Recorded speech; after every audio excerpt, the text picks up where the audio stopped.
So today is the day. The tyres have finally arrived. Been all over the world with DPD. Don't understand how it took 3 days for the wheels to arrive from Taiwan, and yet it took just over 4 days for the tyres to arrive from Germany. But go figure, they are here.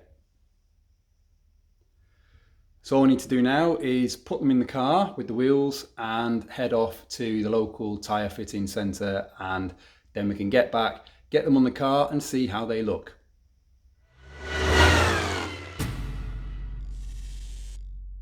So the car is back now from the tyre fitting place. I did ask them if I could video them fitting the tyres on the rims, and they said no. So, oh well, the video is a little shorter than I thought it might be, but it's not that interesting.